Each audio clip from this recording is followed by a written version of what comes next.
porque como hemos estado hablando y vamos a seguir hablando este día, no es fácil la vida dentro de la iglesia. Somos un organismo vivo, somos un organismo creado por ti, somos un organismo con muchas funciones, somos un organismo bien articulado, bien concertado, dice tu palabra, pero a veces tenemos problemas para poder desarrollar una vida como tú quieres dentro de la iglesia. Abre nuestra mente, abre nuestro corazón, para que al abrir tu palabra, Señor, podamos entender estos conceptos, podamos tomar lo que nos corresponde y podamos hablar, Señor, con libertad para edificarnos unos a otros en amor. Queremos cumplir este mandamiento que tú nos diste. Amaos unos a los otros. Este es un mandamiento nuevo, que os améis unos a otros. Así como yo os he amado, así también vosotros. Ámense los unos a los otros. Gracias, Señor, en nombre de Jesús. Amén. Amén. Bueno, vamos a hablar la segunda parte del tema que empezamos hace 8 días. Hoy vamos a hablar la edificación del cuerpo de Cristo. Les dije hace 8 días que no es fácil la vida dentro de la iglesia, no es tan fácil tener convivencia como hermanos, no es tan fácil armar un grupo de personas, de creyentes, que podamos convivir todos los días y que podamos desarrollar nuestra vida dentro de este organismo vivo que se llama iglesia. Cuando Jesús da este mandamiento en Juan 13:34, muy importante de parte de Jesús para los discípulos y por supuesto para la que iba a ser la iglesia.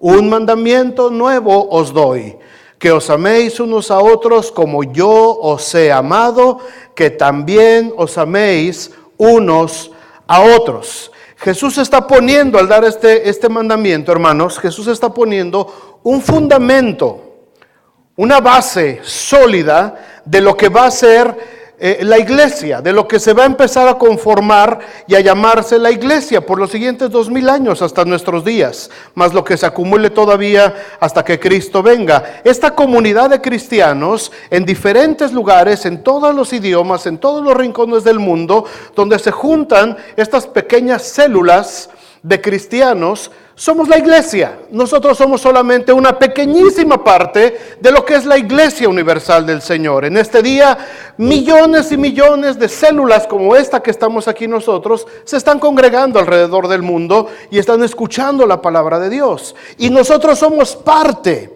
de esas células, somos parte de ese organismo llamado el cuerpo de Cristo.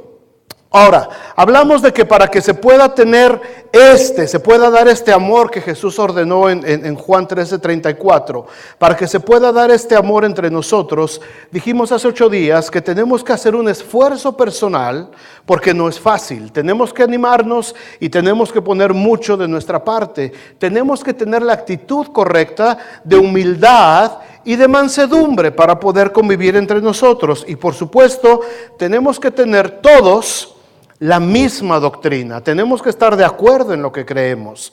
No podemos unos creer una cosa y otros otra. Tenemos que estar de acuerdo para poder convivir juntos como iglesia. Una vez que tenemos esta base, debemos de pensar ahora cómo vamos a edificar el cuerpo de Cristo. ¿Cómo vamos a construir este organismo vivo llamado iglesia? Cuando Jesús está hablando aquí con los discípulos, por supuesto que Jesús ya sabía lo que venía adelante, ya sabía lo que iba a suceder, ya sabía que un día millones de personas iban a aceptar la salvación de la vida eterna y que esas personas se iban a empezar a juntar en estas pequeñas comunidades alrededor del mundo por los siguientes siglos. Y era muy importante para Jesús dejar establecido este fundamento. Tenía que haber amor entre ellos, porque el amor iba a ser el elemento de fusión que iba a hacer que esta iglesia, que este cuerpo, que este organismo funcionara. ¿Qué es lo que te hace funcionar juntamente con tu familia? ¿Cuál es ese elemento de fusión? La sangre. La sangre. ¿Por qué amas a tus hijos A pesar de que se porten mal, a pesar de que sean rebeldes, a pesar de que hagan lo que hagan, a pesar de que te digan lo que te digan, no los puedes dejar de amar. ¿Por qué? Porque hay un elemento de fusión. Ese elemento es la sangre. Es la sangre con la que tú les diste la vida y ahora ellos son parte de esa vida. Hagan lo que hagan, siempre van a ser tus hijos. Y todo el mundo podrá decir, ¿verdad? Como la mamá cuervo que se le perdió su cuervito. Y andaba, ¿verdad?, por todo el bosque la mamá cuervo. Y le pregunta a un animal de ahí del bosque, ¿no has visto a mi hijo? Le dice, ¿cómo es tu hijo? Es hermoso su plumaje. Y le describe a su hijo. No, pues no lo he visto. Y va con otro animal, ¿no habéis visto a mi hijo? ¿Cómo es tu hijo? Ah, pues mi hijo tiene los ojos más encantadores que te puedas imaginar. En cuanto él te mira, inmediatamente su mirada y su sonrisa te alumbran la vida y te cambian. No, está muy grueso tu hijo, no lo conozco. Y va con la zorra, ¿no habéis visto por ahí a mi hijo? ¿Cómo es tu hijo? Pues mi hijo es así. No, tu hijo es un cuervo que me mataron por ahí atrás. Ese era mi hijo. Para nosotros los padres, los hijos son lo máximo. ¿Por qué? Porque hay un elemento de fusión que nos tiene amarrados con ellos y no lo podemos soltar. Es la sangre. Nosotros les dimos la vida y por eso estamos atados con él. ¿Qué es el elemento de fusión entre una iglesia? No somos parientes de sangre, pero tenemos la sangre de Cristo, tenemos el amor de Dios, que es lo que nos debe de fusionar a nosotros como miembros del cuerpo de Cristo. Así es que Jesús establece que el amor iba a ser la base para que la iglesia pudiera llegar a cumplir su misión. Había una iglesia que edificar, pero se debería de hacer en el fundamento de este nuevo mandamiento, que os améis unos a otros como yo os he amado, que también os améis unos a otros. El sello distintivo de Jesús, amados, fue el amor. Sigue siendo el amor. Por lo tanto, todos sus discípulos, todos sus seguidores, tienen que llevar el mismo sello, el mismo distintivo. El siguiente versículo, Juan 13:35, dice, en esto conocerán todos que ustedes son mis discípulos, en que se amen los unos a los otros. Así es que el propósito de la vida dentro de la iglesia, una vez que ya hemos sido salvos, una vez que hemos confesado a Jesucristo como Señor y Salvador en nuestras vidas, y una vez que tenemos ya la vida eterna, ahora el propósito de la iglesia, de cada uno de nosotros, es edificar. ¿Qué cosa vamos a edificar? Nos vamos a edificar a nosotros mismos primero. Vamos a edificar a nuestro matrimonio, vamos a edificar a nuestra familia, vamos a edificar a nuestra iglesia, vamos a edificar una nueva generación que sea diferente a la generación que tenemos ahora. Vamos a edificar una nueva sociedad, una nueva comunidad.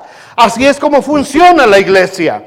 La iglesia empezó a edificarse en el primer siglo, allá en el aposento alto, cuando vino el Espíritu Santo. Y pasaron 300 años para que todo el imperio romano sucumbiera ante el cristianismo. Todo el grande imperio se tuvo que destruir y lo que prevaleció fue la iglesia hasta el día de hoy. Así es que Dios nos ha llamado, hermanos, a edificar. Dios nos ha puesto a edificar en base al amor de Dios. Este tema de edificar lo vemos constantemente en la Biblia. Todo el Nuevo Testamento tenemos muchas referencias acerca de la necesidad de edificar. Jesús es el primero que empieza hablando de edificación en Mateo capítulo 16. Por ahí del versículo 16 le dice Jesús a sus discípulos, ¿quién dice los hombres que soy yo? Y sus discípulos le empiezan a decir, pues unos dicen que eres un profeta, otros dicen que eres Elías, otros dicen que eres Juan. ¿Y ustedes quiénes dicen que soy yo? Y Pedro le dice, tú eres el Cristo, el Hijo del Dios viviente. Le da una verdad. Y le dice, bienaventurado eres, Simón, hijo de Jonás, porque esto no te lo reveló carne ni sangre, sino mi Padre que está en los cielos. Y yo te digo otra verdad, tú eres Pedro. Y sobre esta roca, sobre esta verdad de que yo soy el Hijo de Dios y tú eres un ser humano, sobre esta roca voy a edificar una iglesia, voy a edificar un cuerpo, voy a edificar un organismo. Esta es la verdad. La verdad no es que Pedro iba a ser el primer papa. La verdad es que Pedro no iba a ser el constructor de la iglesia. La verdad se centra en que Jesucristo es el Hijo de Dios.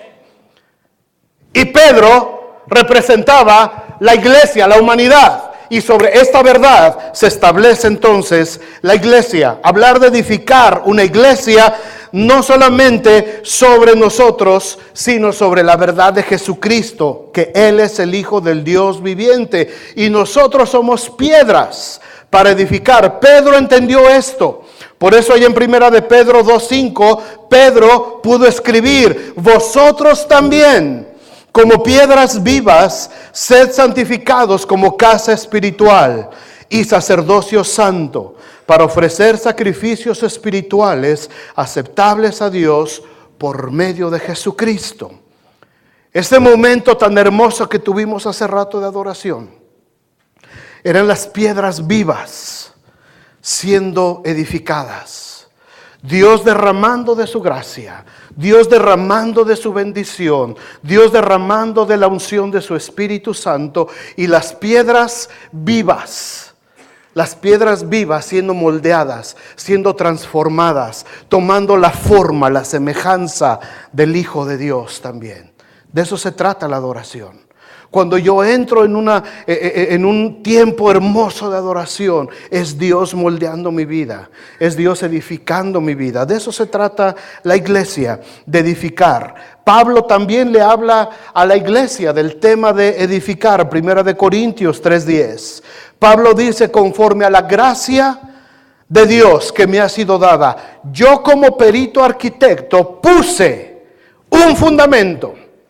Está hablando de un cimiento, de una cimentación. Yo como perito arquitecto, dice, puse un fundamento, el fundamento de la doctrina. Ahora, cada quien vea cómo sobreedifica sobre su vida. La iglesia se trata de edificar. El que tú vengas aquí se trata de ver cómo vas a sobreedificar tu vida. No vienes aquí a ver el show. No venimos aquí a ver de qué me van a hablar o a ver si se pone bueno, a ver a quién saluda a los cuates. No venimos a eso. Venimos a ver cómo voy a sobreedificar mi vida. Porque la misión de la iglesia es edificar. Es edificar. Pablo le dice después a los Efesios 4:15. Sino que siguiendo la verdad en amor, crezcamos en todo en aquel que es la cabeza, esto es Cristo, de quien todo el cuerpo bien concertado, no concentrado como leen algunos medio chueco, concertado. Esto habla de un concierto, esto habla de la idea de una orquesta. Una orquesta tiene que estar bien concertada, bien coordinada para que suene bien. Porque si cada quien suena por su lado, es espantoso. Bien concertado y unido entre sí por todas las coyunturas. ¿Saben lo que son las coyunturas, verdad? Todo donde se dobla algo de tu cuerpo, hay una coyuntura. Algunos ya no les sirven. Pero no quiere decir que no tengan. Todos tenemos coyunturas. Entonces, el hermano que está junto a ti es una coyuntura. Velo. Hay unas coyunturas muy largas, ¿verdad? Sí. Y otras coyunturas así, chonchitas. Pero todos somos coyunturas. Ahora, ¿para qué sirve? Imagínate que un cuerpo sin coyunturas. Imagínate un cuerpo sin nada que se doble. Quiero comer, híjole, ¿cómo le hago para comer?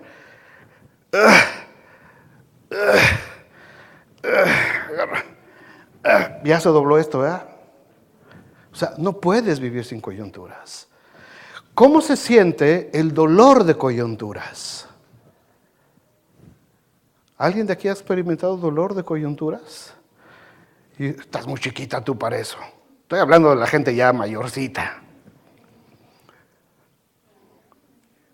Un dolor de coyunturas, hermanos. Ay, no se los recomiendo.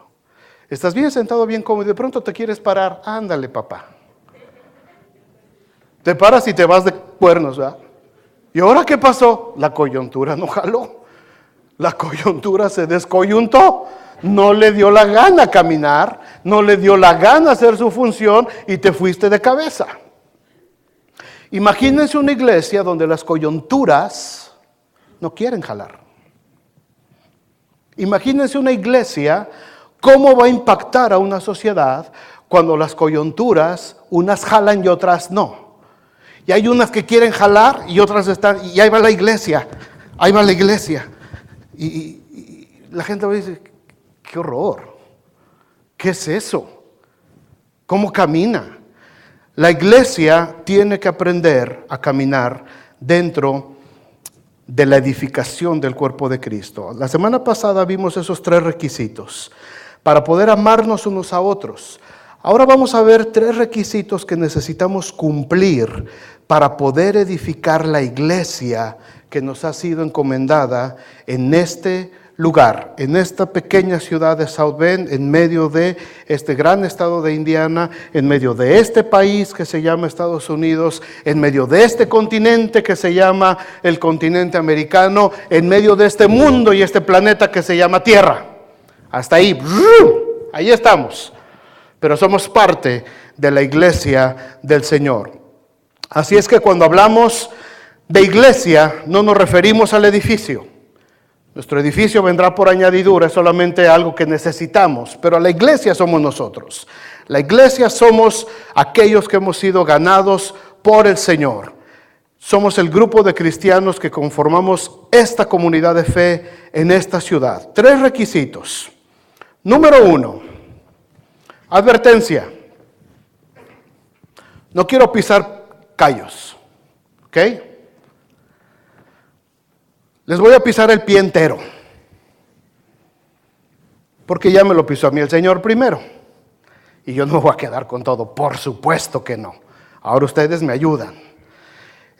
Todo esto que voy a hablar son 3 cosas, hermanos.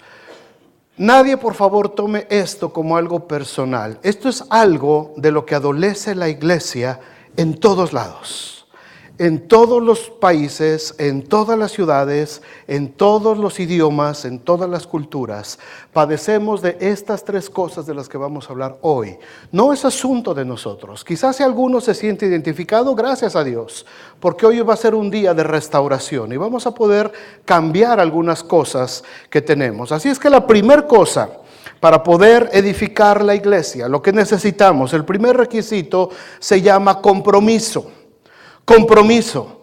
Para poder edificar una iglesia que tenga la suficiente fuerza para impactar una comunidad, se requiere de un fuerte compromiso que vaya más allá de nuestra comodidad, más allá de nuestras fuerzas humanas, más allá de lo que nos gusta o no nos gusta. Las iglesias de todo el mundo están llenas de cristianos que han sido salvos, que han sido perdonados, que han sido restaurados, pero que no se quieren comprometer a ser parte de la fuerza activa de su iglesia local. Prefieren ver las cosas desde las sombras, desde lejitos. Es que no quiero meterme en problemas. ¿Y crees que Jesús no se metió en problemas por darte la salvación?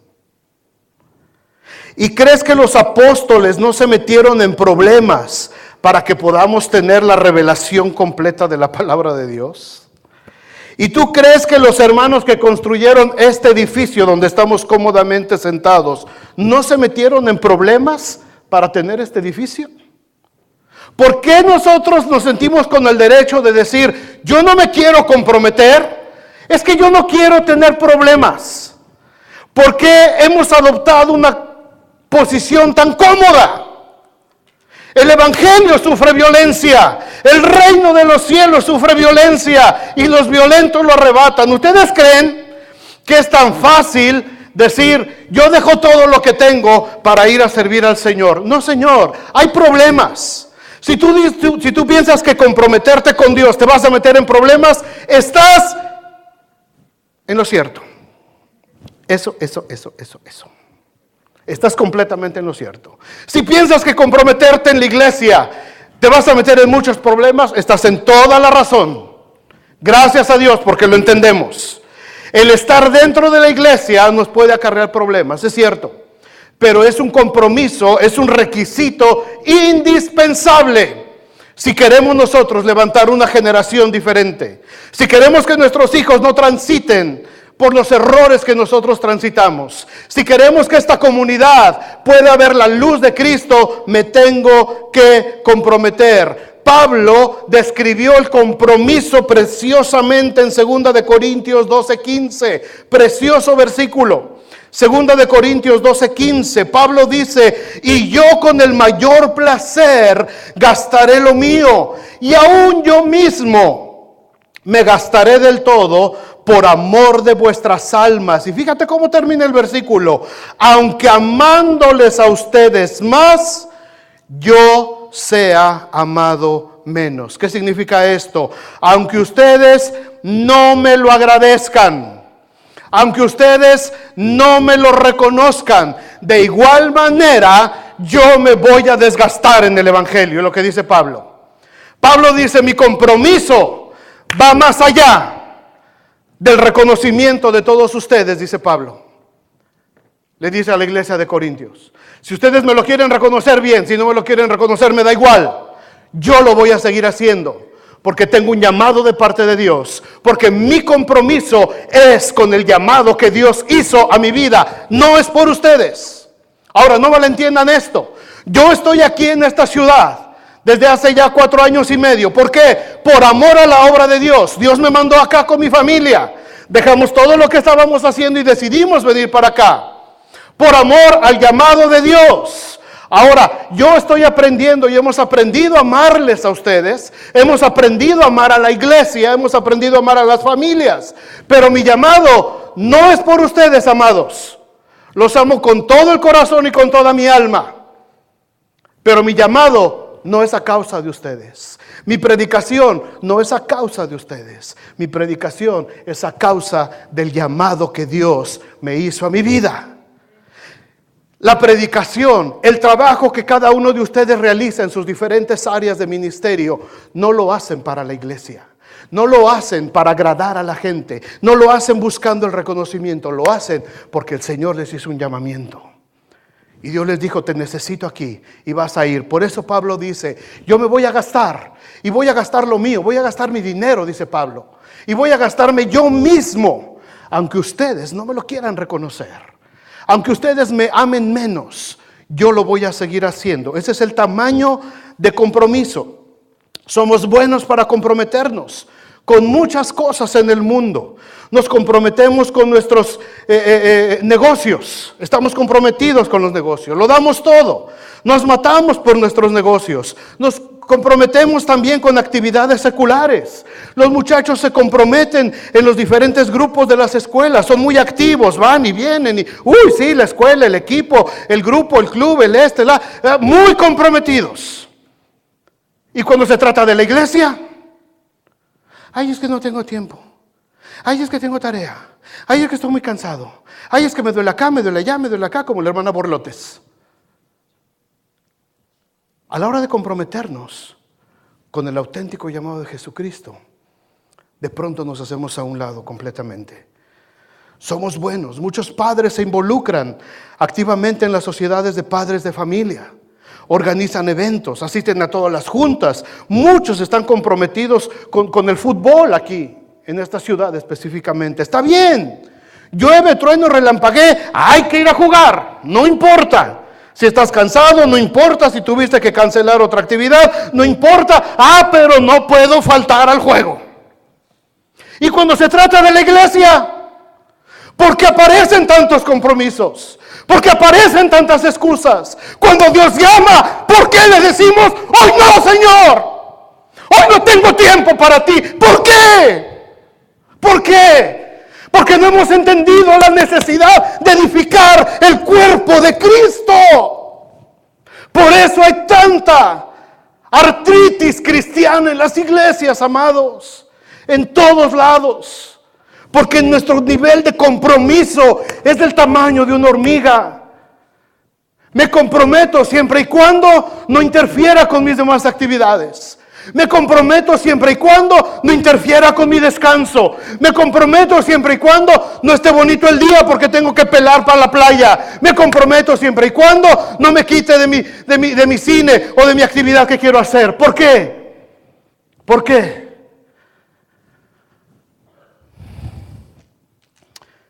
Es que la hermana me vio feo y me sentí. Es que los que dijeron que iban a venir no vinieron. Y así que como no me llevo con los otros, calladita me veo más bonita. A veces ese es el nivel de compromiso. Los primeros discípulos estaban poniendo a todo el imperio romano de cabeza, hermanos. A pesar de que los estaban matando. ¿No creas que las excusas de los primeros cristianos eran: ay, es que está lloviendo, ay, es que está haciendo mucho viento, ay, es que está bonito el día? Esas no eran sus excusas. A ellos los estaban matando. A ellos los estaban atravesando las espadas romanas. A ellos delante de los padres agarraban a los hijos, y si no confesaban que César era el señor de ellos, sus hijos eran atravesados por las espadas romanas. Y estos hombres y mujeres decían: Jesucristo es el Señor. Y veían cómo sus hijos eran atravesados por las espadas romanas. Ese era el nivel de compromiso que tenía esta gente con Dios, con la iglesia que se estaba edificando. Hechos 17:6 dice que buscaban afanosamente las autoridades a Pablo y a Silas para echarlos a la cárcel. Pero no hallándolos, trajeron a Jasón y algunos de los hermanos ante las autoridades de la ciudad, gritando: estos que trastornan el mundo entero también han venido aquí. Refiriéndose a los cristianos. Tenían fama de trastornar el mundo. Tenían fama que donde había cristianos, esa sociedad era transformada. Ya tenían la fama que donde había un grupo de cristianos, esa comunidad iba a sufrir una transformación a causa del evangelio de Jesucristo. ¿Cuándo se va a hablar de nosotros de esa manera? ¿Cuándo esta ciudad va a decir: uy, ahí vienen los de Vida Nueva, aguas? Porque esos hermanitos se están poniendo de cabeza a la ciudad. Esos hermanitos están trayendo cosas que nosotros nunca antes habíamos visto. ¿Cuándo lo vamos a ver? Cuando lleguemos a tener este nivel de compromiso. Muchos cristianos han caído en el engaño de Satanás diciendo: pues mi compromiso es solamente con Dios, porque en la iglesia hay muchos problemas. Así es que yo, estando bien con Dios, estoy bien y me siento bien. Gran mentira de Satanás. Así no vamos a trastornar ni a las moscas de la ciudad. Cuando alguien dice: es que yo estoy bien con Dios, es que yo no necesito de la iglesia, es que yo no necesito apartarme. Hoy en la mañana vi un pequeño videíto precioso de un pastor dominicano hablando de esto precisamente. Al ratito lo voy a compartir en Facebook para que lo vean. Una gran verdad: un cristiano sin iglesia es mentira, no puede ser cristiano. Gente que dice: yo no necesito congregarme, yo no necesito de iglesias, yo no necesito de los hermanitos, yo estoy bien con Dios. Mentira, mentira, porque Dios estableció la iglesia como baluarte, como fuerte para que nosotros pudiéramos congregarnos y poder edificar nuestra vida. Si no puedo comprometerme con la iglesia que puedo ver, ¿cómo me voy a comprometer con Dios a quien nunca he visto? La manifestación corpórea de Cristo en la tierra se llama iglesia. Iglesia. Y sí, hermanos, sí, va a haber mucha gente que nos va a fallar. Va a haber gente dentro de la iglesia que nos van a querer abandonar. Va a haber mucha gente que va a hablar mal de nosotros, pero mi compromiso con la iglesia de Jesucristo va mucho más allá de lo que la gente haga o deje de hacer. ¿Se entiende esto, hermanos? Más allá, mi compromiso con la iglesia de Jesucristo, no con el pastor, no con los líderes de la iglesia, con la iglesia, va más allá de lo que la gente haga o deje de hacer. Casi en todas las cartas del apóstol Pablo, hermanos, al final siempre van a ver una lista de nombres a los que Pablo agradece, saluda y les agradece también su compromiso, su ayuda. Pero también hubo gente, o sea, esto no es de ahora, esto viene desde el año 60. También hubo gente que le abandonó y le falló. Abran su Biblia en 2 de Timoteo 1. Pablo le escribe a este joven llamado Timoteo. Timoteo se había quedado a cargo de una iglesia grande en la ciudad de Éfeso. La iglesia de Éfeso, los efesios, el pastor era este muchacho llamado Timoteo. Era un joven y tenía una iglesia de más de 50,000 personas, de 50,000 creyentes que estaban a cargo de este muchacho.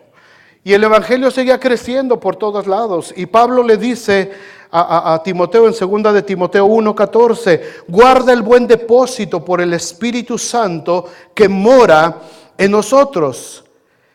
Ya sabes esto, que me abandonaron todos los que están en Asia, de los cuales son Figelo y Hermógenes. Tenga el Señor misericordia de la casa de Onesíforo, porque muchas veces me confortó y no se avergonzó de mis cadenas, sino que cuando estuvo en Roma me buscó solícitamente y me halló. Onesíforo corrió un gran riesgo, porque ser amigo de un criminal sujeto a juicio para decapitación por herejía en contra del Imperio Romano era el mismo crimen, y Onesíforo corrió el riesgo y fue a buscar a Pablo. Versículo 18, concédale el Señor que haya misericordia cerca del Señor en aquel día. Y cuánto nos ayudó en Éfeso. Imagínate a Pablo encadenado, a Pablo dictándole esta carta a Timoteo, Pablo quizás con lágrimas en sus ojos, recordando la ayuda de Onesíforo. Timoteo, ¿cuánto nos ayudó Onesíforo allá en Éfeso? Tú lo sabes mejor, ¿para qué te lo voy a platicar a ti? Onesíforo viajó 1,300 millas de Éfeso a Roma para ir a buscar a Pablo. No agarró un avión, no agarró el 80-90, no agarró su troca perrona. Onesíforo caminó. A ratitos agarraba raite en alguna carreta y como pudo se embarcó para poder ir a buscar a su amigo Pablo. 1,300 millas. Le encontró y le sirvió. Y no se avergonzó de mis cadenas, dice Pablo. Esto es compromiso. Esto se llama compromiso. Amados, dentro de las filas cristianas, en todos lados, en todo el mundo en este momento, hay una plaga creciente de Figelos y Hermógenes. El espíritu de Figelo y de Hermógenes está inundando las iglesias, que se hacen a un lado, que abandonan el compromiso con la obra de Dios. Seguramente estos son los que le dijeron a Pablo, sí, Pablo, ya sabes, cuentas con nosotros, cuentas conmigo. Acá está mi compa Hermógenes y yo, Figelo, somos tus meros acá, valedores, mano. ¿Qué necesitas? Dime, por favor, Pablo, nada más llámame. En cuanto tienes mi teléfono, tienes mi celular en Facebook, búscame. Lo que necesites, ya sabes, mi hermano, estoy para servirte. Figelo y Hermógenes. Y cuando Pablo estaba predicando y decía, ¿dónde están los demás? Necesito ayuda, necesito que alguien me traslade, necesito que alguien venga a ver a los hermanos. ¿Dónde están todos los que estaban en Asia? ¿Dónde están Figelo y Hermógenes? Me abandonaron. Abandonaron al Señor, abandonaron el compromiso, se les hizo cosa ligera haberse comprometido con Dios y a la mera hora decir, siempre no, tengo cosas mejores que hacer. Un compromiso basado en una emoción del momento, no era una convicción de servicio.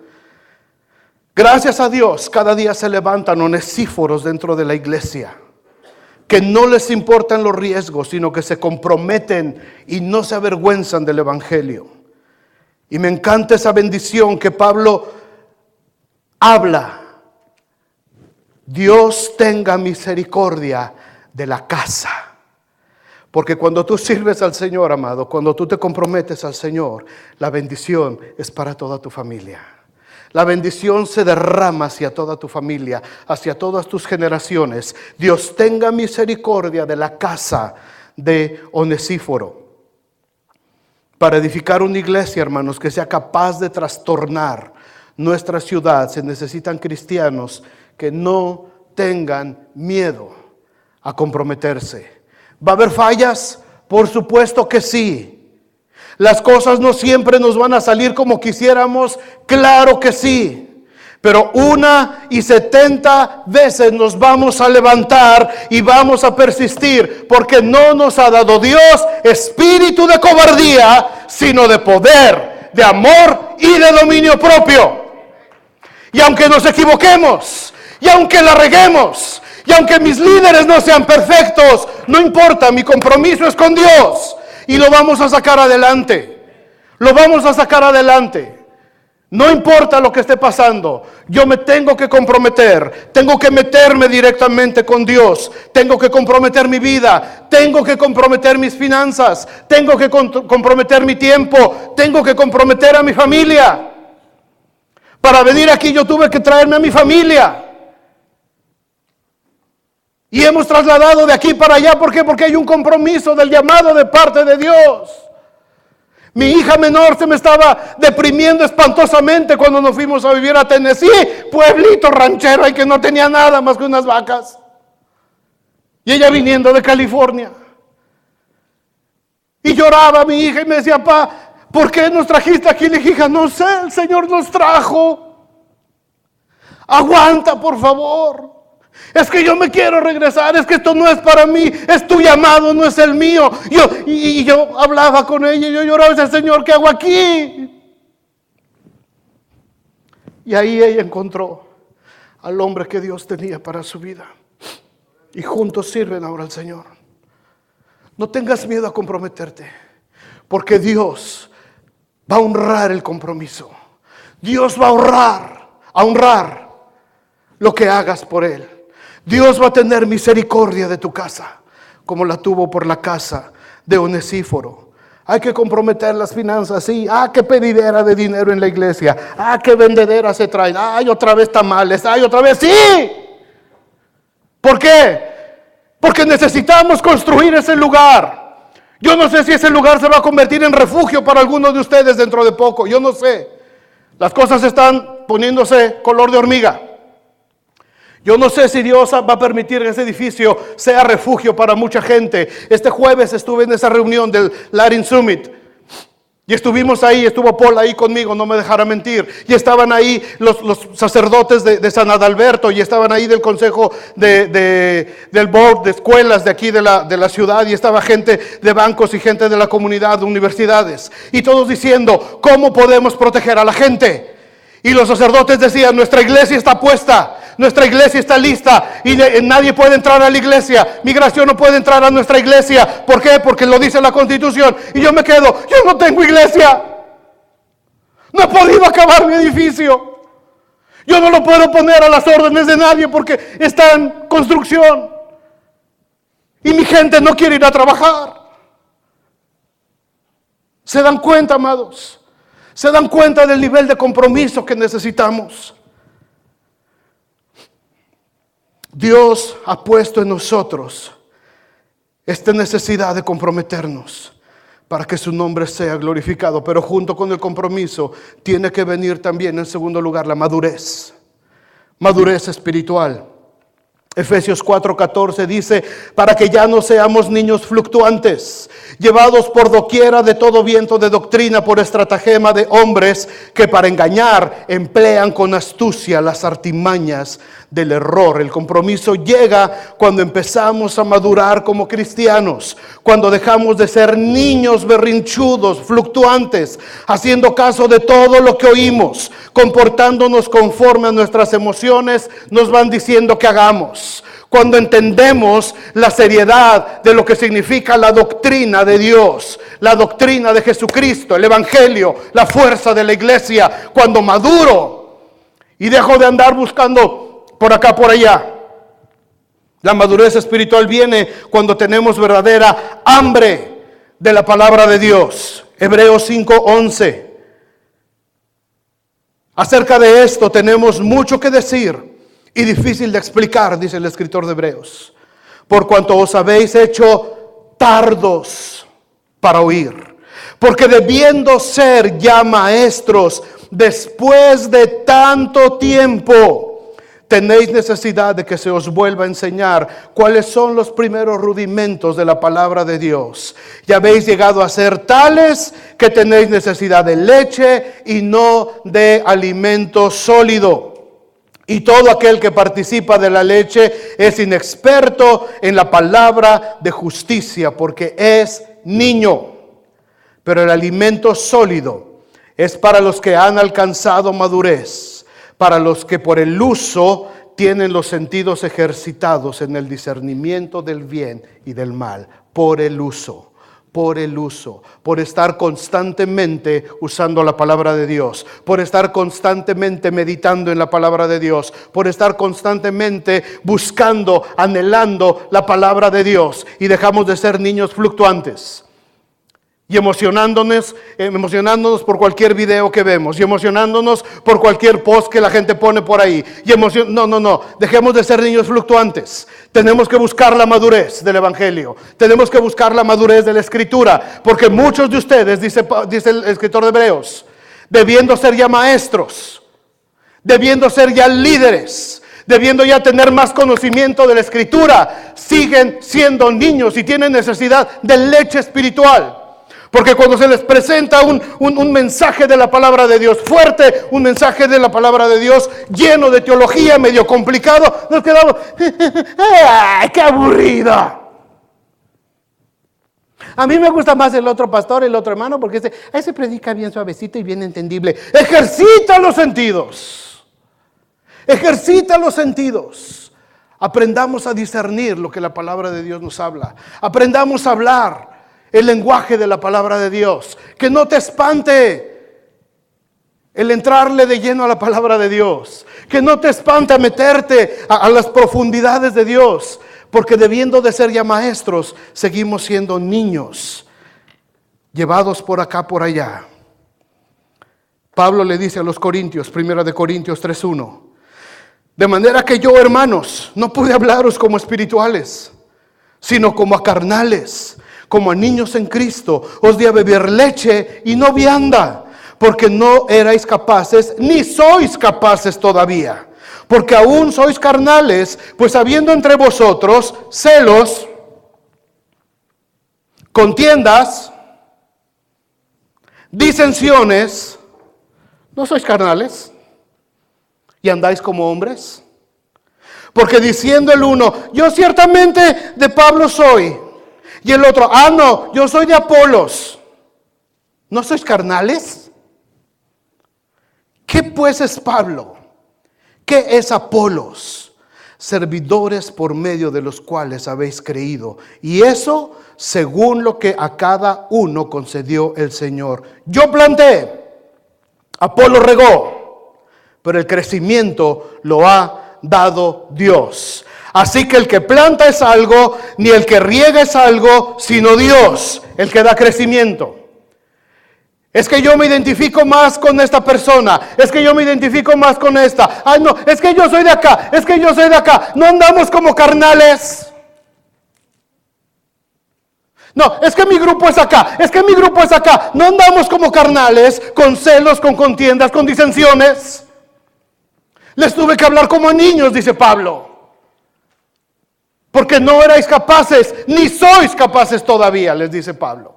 Fíjate qué problema ya venía desde el año 60 de nuestra era, hace casi 2000 años. La misma historia que se ha repetido en todo el mundo. Son cosas de las que nos previene la Biblia. La madurez viene cuando aprendemos a tener una conciencia propia formada por la palabra de Dios, con un crecimiento sostenido que nos dé la capacidad de tomar las decisiones correctas. Los niños dependen siempre de lo que digan sus padres hasta que son adultos y ya son capaces de tomar sus propias decisiones. La vida cristiana es exactamente igual. Debemos de ir creciendo, madurando espiritualmente, aprendiendo a tomar nuestras propias decisiones. No siempre va a estar el pastor encima de nosotros. No siempre va a estar el líder encima de nosotros. Tengo que aprender a tomar mis decisiones. Tengo que aprender a valerme por mí mismo de la palabra de Dios. Tengo que aprender, me tengo que esforzar. ¿Voy a tener el apoyo de mis pastores? Por supuesto que sí. ¿Voy a tener una palabra de consejería? Por supuesto que sí. Pero cada vez yo tengo que aprender a ser más maduro espiritualmente. Cada vez yo tengo que aprender a tener esa madurez espiritual. Como matrimonio, tengo que desarrollar esa madurez para solucionar nuestros problemas. No todo el tiempo van a venir los hermanos corriendo a ver qué cosa se me ofrece. No todo el tiempo va a estar toda la gente alrededor de mí. Yo tengo que ir aprendiendo cómo ir madurando y cómo ir creciendo en el Señor a través de la palabra de Dios. ¿Se entiende esto, hermanos? Por favor, no quiero malos entendidos. No estoy diciendo que no voy a aconsejar a nadie. No estoy diciendo que los hermanos Leija o los hermanos Sarmiento no están disponibles para nadie. Estoy diciendo que tenemos que aprender a madurar. Tenemos que aprender a madurar en base a la palabra de Dios. Cuando yo maduro en base a la palabra de Dios, soy capaz de tomar mejores decisiones. Voy a tomar el consejo de mis líderes. Voy a tomar el consejo de la gente que está cerca de mí, que me ama. ¿Voy a estar cerca de ellos? Claro que sí. Voy a escuchar. Pero necesito yo también empezar a madurar. La vida cristiana es exactamente lo mismo. La madurez de la iglesia viene cuando vamos aprendiendo a confiar cada vez más en la palabra de Dios y en mi relación con Dios. Si queremos edificar una iglesia que impacte a nuestra comunidad, amados, necesitamos un fuerte compromiso. Necesitamos madurar como cristianos, pero el tercer elemento es muy importante: el perdón. El perdón. Marcos 11:25 dice: y cuando estéis orando, perdonad. Cuando estéis orando, perdonad. Si tenéis algo contra alguno, para que también vuestro Padre que está en los cielos os perdone a vosotros vuestras ofensas. Hermanos, la falta de perdón amarra a la iglesia. La falta de perdón encadena a la iglesia. La falta de perdón paraliza a la iglesia. Durante el ministerio terrenal de Jesús, Él enfatizó mucho la necesidad del perdón. Perdonar a los que nos han ofendido, a los que nos han dañado, a los que nos han dado la espalda, a los que nos han hecho sentir mal, a los que nos han traicionado, a los que nos han fallado. Jesús habló muchísimas veces a lo largo de los evangelios de la necesidad del perdón. Hay dos clases de perdón: el perdón divino y el perdón humano. Jesús lo expresó en la parábola de Mateo 18. Búsquenla, por favor, si traen Biblias. Mateo capítulo 18, versículo 21. Jesús habla aquí acerca de lo que son estas dos clases de perdón: el perdón divino y el perdón humano. Dice Mateo 18, 21. Entonces se le acercó Pedro y le dijo: Señor, ¿cuántas veces perdonaré a mi hermano que peque contra mí? ¿Hasta 7? Jesús le dijo: no te digo hasta 7, sino aún 70 veces 7. Es decir, 490 veces. Y cuando llegues a 490 de perdonar a tu hermano, empieza la cuenta otra vez. Porque lo vuelves a leer y dices: chin, otra vez se reseteó. ¡Pum! Ya llevaba 460, se reseteó, 0. Empiezas a perdonar otra vez. Por lo cual el reino de los cielos, versículo 23, es semejante a un rey que quiso hacer cuentas con sus siervos. Y comenzando a hacer cuentas, le fue presentado uno que le debía 10,000 talentos. No nos vamos a meter en conversiones, ponle dólares si quieres. Le debía 10,000 dólares.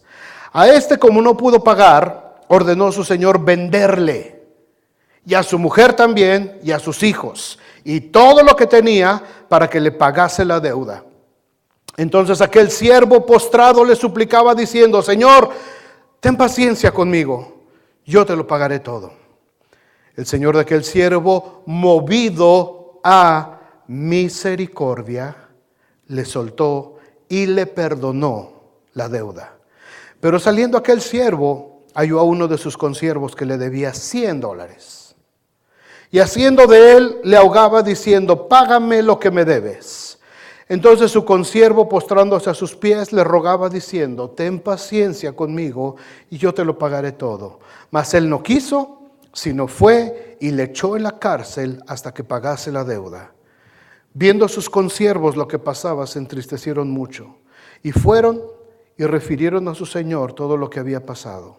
Entonces llamándole su señor le dijo, siervo malvado, toda aquella deuda te perdoné porque me rogaste. ¿No debías tú también tener misericordia de tu consiervo como yo tuve misericordia de ti? Entonces su señor enojado le entregó a los verdugos hasta que pagase todo lo que debía. Así también mi Padre Celestial hará con vosotros si no perdonáis de todo corazón a cada uno, a su hermano, sus ofensas. Hermanos, muchos cristianos viven atados a la falta de perdón en sus vidas.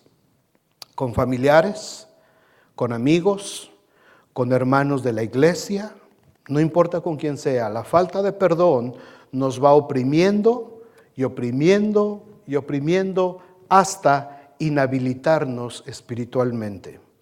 Cristo ya nos perdonó a nosotros, pero nosotros no hemos podido perdonar a nuestros deudores y seguimos alimentando y albergando sentimientos de rencor, de venganza y nos neutralizan.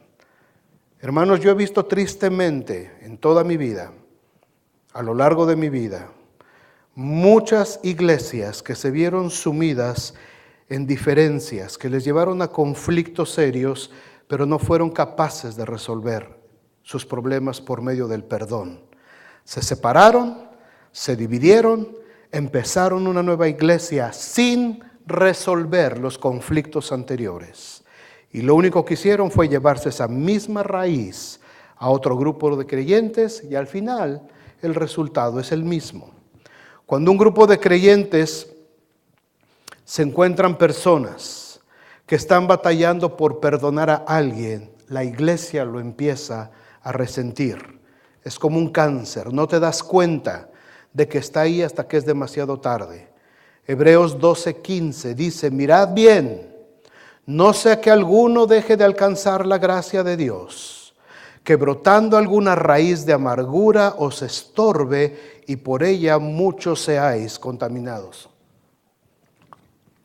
Para edificar una iglesia, hermanos, en base al mandamiento de Jesús del amor, es necesario que todos seamos capaces de perdonar a los que nos han ofendido. Y si hay diferencias entre nosotros, las tenemos que solucionar con mayor razón. No podemos dejar que esa falta de perdón nos vaya contaminando y acabe por amarrarnos y por destruirnos. La semana pasada les dije que no es fácil la vida dentro de la iglesia. No es fácil, por eso Jesús enfatizó mucho la necesidad del perdón, la necesidad de amarnos, la necesidad de estar juntos. Tenía que predominar el amor de Dios sobre todas nuestras diferencias, sobre nuestras ofensas, sobre nuestros errores. Yo lo sé, hermanos, es verdad.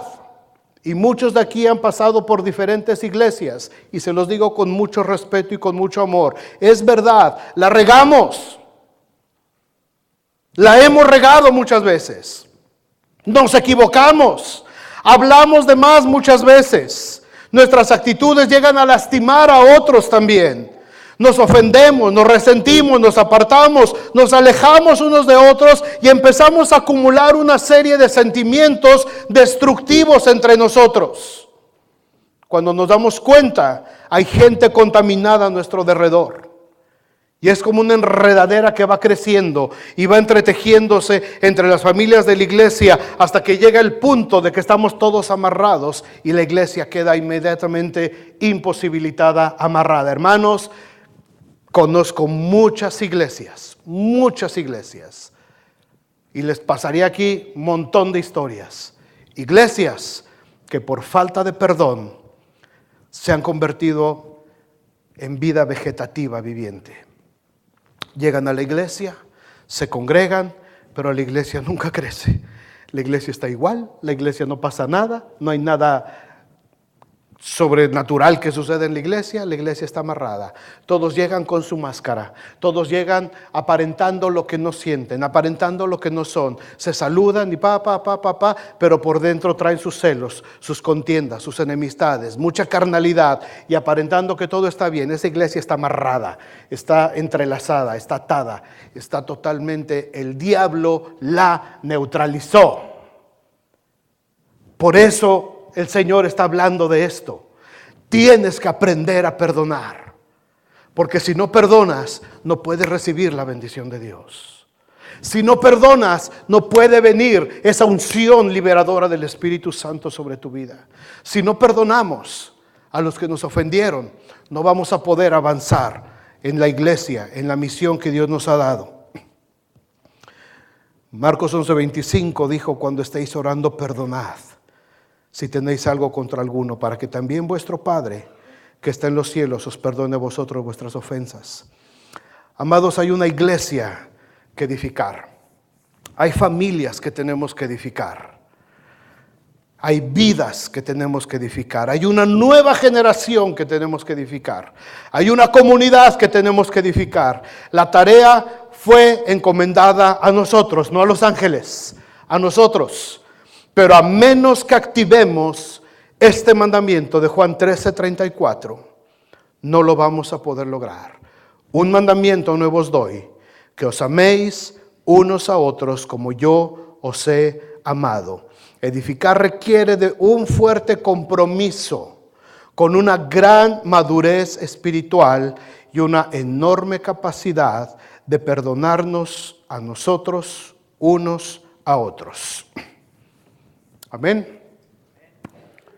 Vengan, hermanos de alabanza, ¿por qué no nos ministran con ese canto que cantaron ahorita, de tu lluvia está cayendo?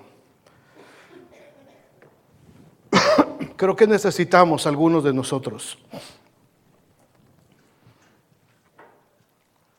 un tiempo de restauración con el Señor. Nosotros somos la base, hermanos. La iglesia es la base.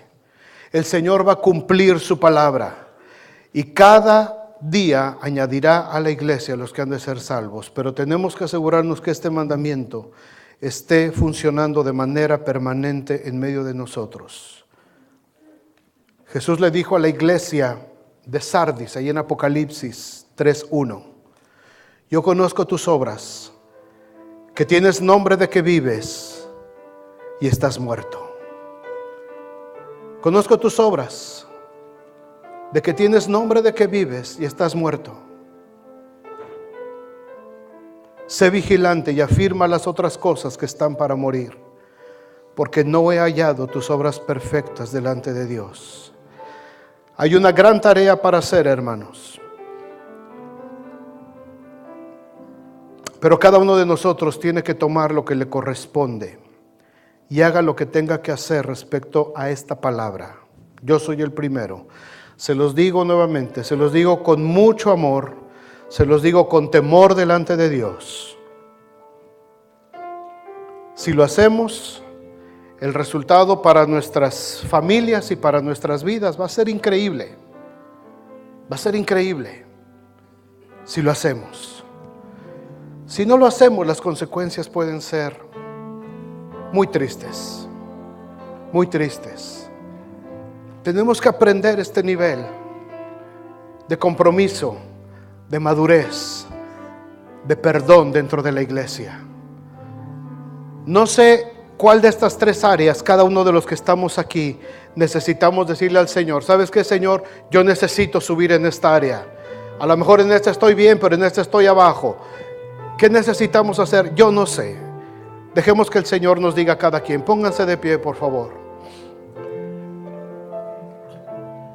Yo quiero apostarle a una iglesia viva, a una iglesia que trastorne esta ciudad, una iglesia que deje sentir un peso espiritual tremendo en este lugar. Yo no quiero una iglesia regular, yo no quiero una iglesia promedio, una iglesia convencional. Quiero apostarle a una iglesia que trastorne la ciudad de South Bend. Una iglesia que donde estén sus miembros, jóvenes, niños, hombres, mujeres, la gente diga, aquí están, uno de los que trastorna la ciudad. Que los niños se atrevan a desafiar el sistema político dentro de las escuelas.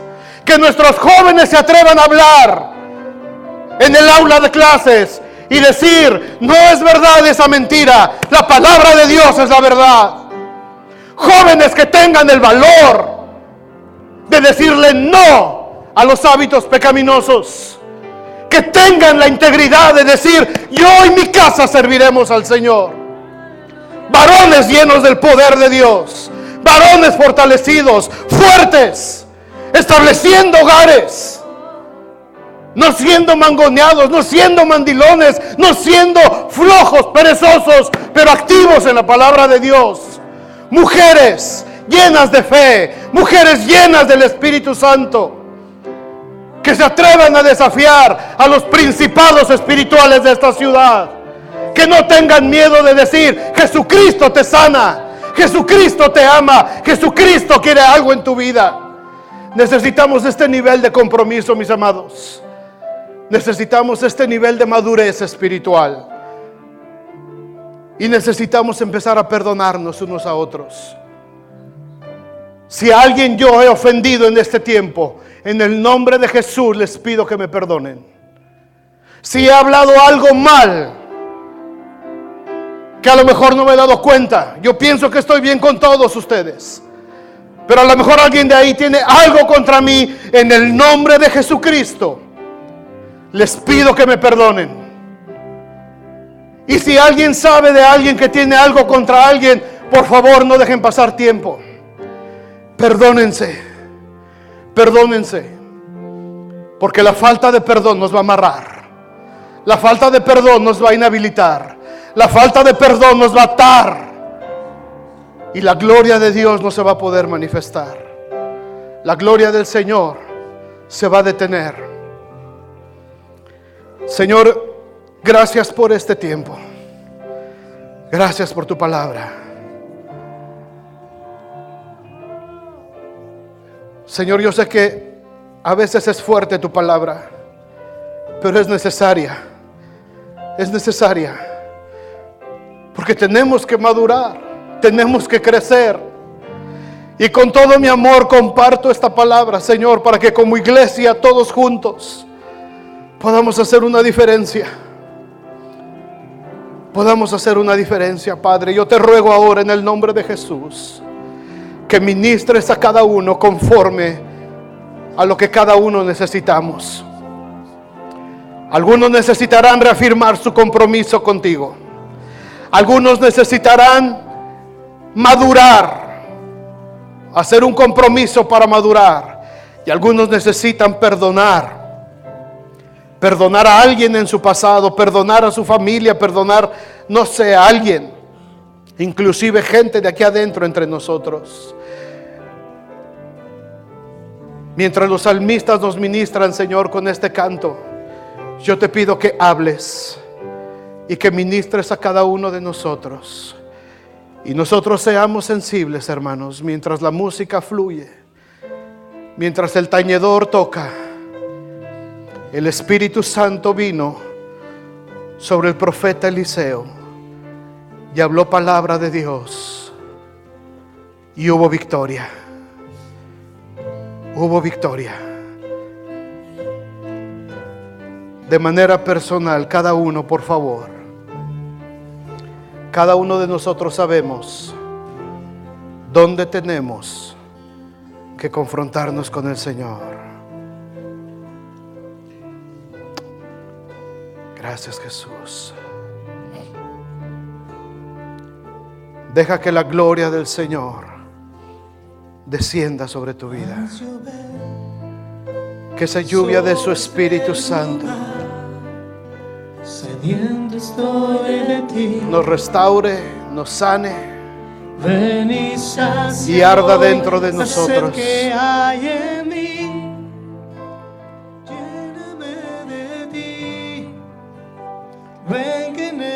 necesito que refresques mi interior. Gracias, Señor. Ven, quiero más de ti. Gracias, Jesús. Rebosar mi copa hasta sentir tu presencia estremeciendo mi interior. Ven y tócame y abrázame, envuélveme en ti, Señor. Gracias, Jesús. Gracias, Señor. Tu lluvia está cayendo, tu gloria descendiendo, tu fuego está ardiendo en mí. Oh Jesús, sana, Padre. Tu lluvia está sanando, Sánanos, tu Señor. gloria restaurando. Sánanos, restauranos, Padre, en el nombre de Jesús. Hoy sobre mí. Restaura esta iglesia. Levanta esta iglesia, Padre. Quiero más de Levanta esta iglesia como testimonio rebosar del poder restaurador de Jesucristo, del poder sanador del Espíritu Santo de Dios. Padre, levanta jóvenes llenos del Espíritu Santo de Dios, jóvenes que se atrevan a desafiar las doctrinas del demonio en esta ciudad, jóvenes que defiendan con poder la verdad del Evangelio de Jesucristo. Levanta hombres comprometidos, hombres llenos de tu Espíritu, hombres que tengan la autoridad espiritual para vencer los vicios, para vencer las tentaciones, para ser llenos de tu Espíritu. Levanta mujeres llenas de tu Espíritu Santo, mujeres llenas de tu Espíritu Santo, mujeres que proclamen el poder salvador de Jesucristo. Levanta una iglesia, Señor, comprometida. Levanta una iglesia madura. Levanta una iglesia basada en el perdón y en el amor de Jesucristo. Un mandamiento nuevo os doy: ámense, ámense, ámense unos a otros, perdónense unos a otros, ámense, ámense de la misma manera como yo les he amado. Perdónense, aprendan a perdonar para que Dios los pueda perdonar, para que Dios pueda perdonar a esta nación, para que Dios pueda perdonar a esta ciudad. Oh Señor, Señor, Señor. Tu lluvia está sanando, tu gloria restaurando, tu fuego está hoy sobre mí. Lluvia cae, lluvia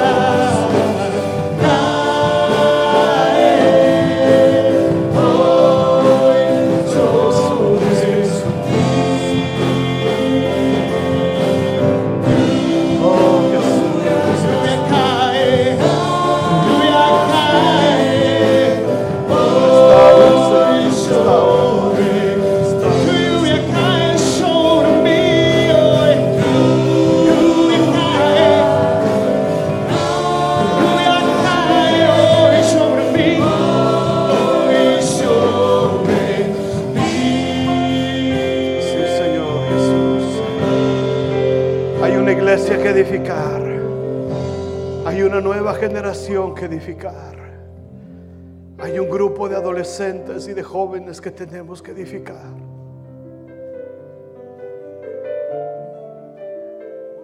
Hay familias que están sufriendo en este momento, Señor.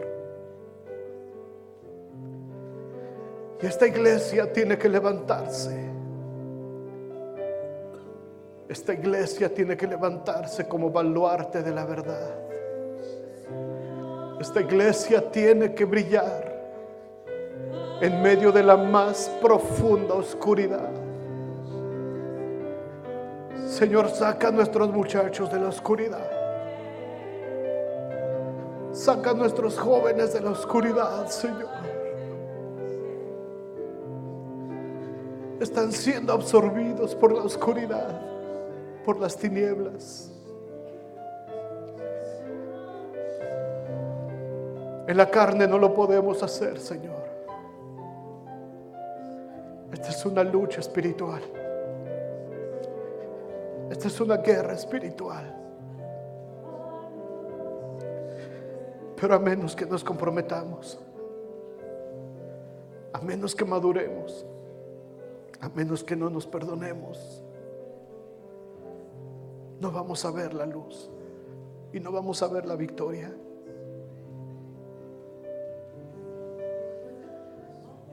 Señor, haz lo que tengas que hacer en cada uno de nosotros. Mueve lo que tengas que mover. Si alguien se sintió ofendido por la palabra de hoy, Padre, que tu Espíritu Santo convierta ese sentimiento en un nuevo desafío, en una bendición, en una oportunidad de cambiar. Si le revelaste a alguien, Señor, alguna cosa que hay que cambiar, permite que cada uno estemos dispuestos a cambiar.